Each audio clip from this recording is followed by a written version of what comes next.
Hello and welcome to the Cabinet of Doll Curios, where you will find creations of horror, beauty and the perfectly imperfect. Enjoy!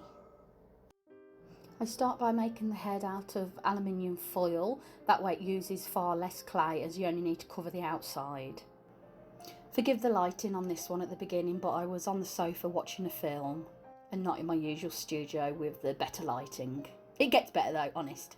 I don't have a pasta maker, so I'm doing it the old-fashioned way and actually rolling out the polymer clay. It's a little bit fiddly and tiresome on the old fingers, but it gets the job done for now.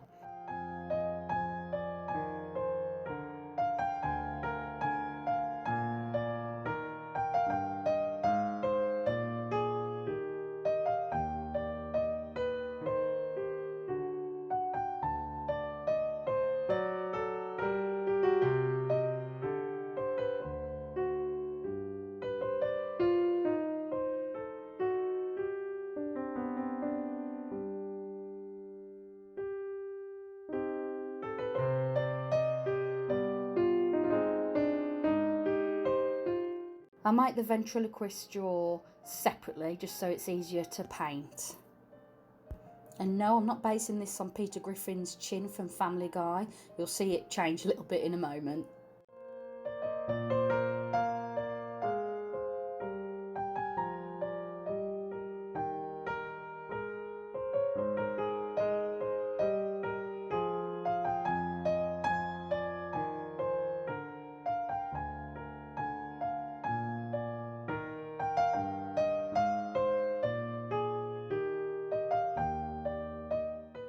Once baked out of the oven and cooled, I then could go in with paint and Panpastels.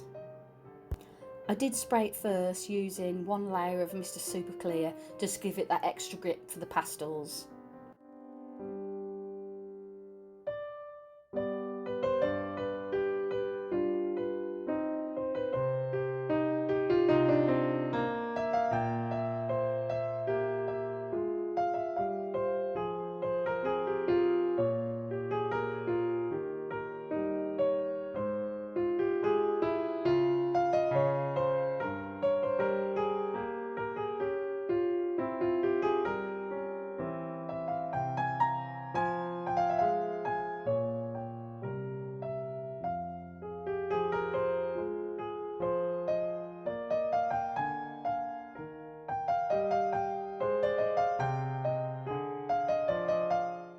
I discovered this bit totally by accident.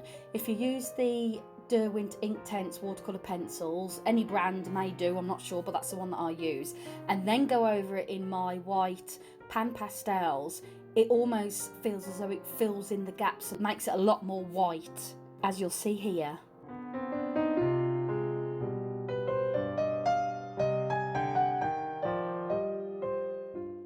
Now I'm just going in with my favourite Panpastels and just giving the head some blushing to give it depth and to make the ventriloquist dummy head look really old.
I did end up sort of changing the eyebrows as I wasn't too keen on the way this was finished.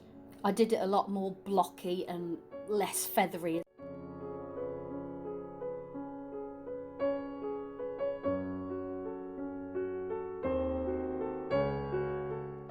For the backdrop, I wanted a vintage take on a poster that there would have been perhaps in the 19th century with the ventriloquist dummy.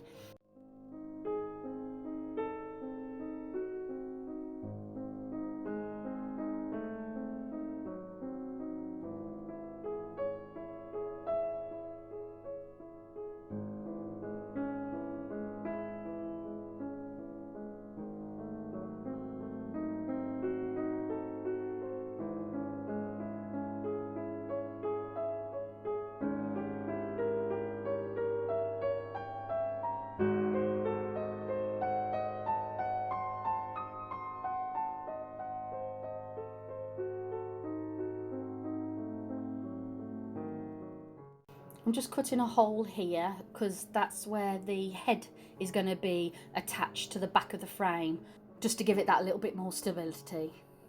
The scratches and scrapes on the head was just done with some really pointed scissors. The collar here is actually adapted from an old shirt. I sewed 2 buttons on and then made a little bow tie, or rather a big bow tie, as I wanted it to appear quite exaggerated. And I fixed the bow tie on with a mixture of super glue and cotton.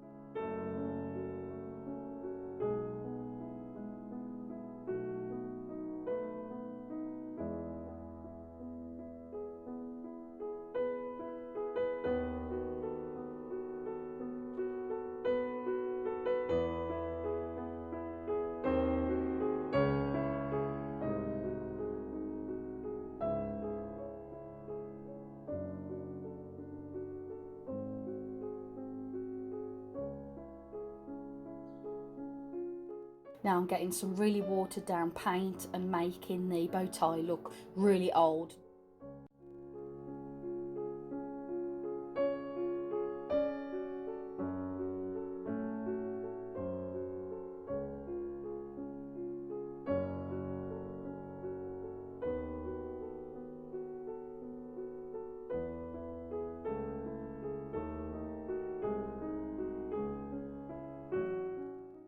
And here's the finished dummy.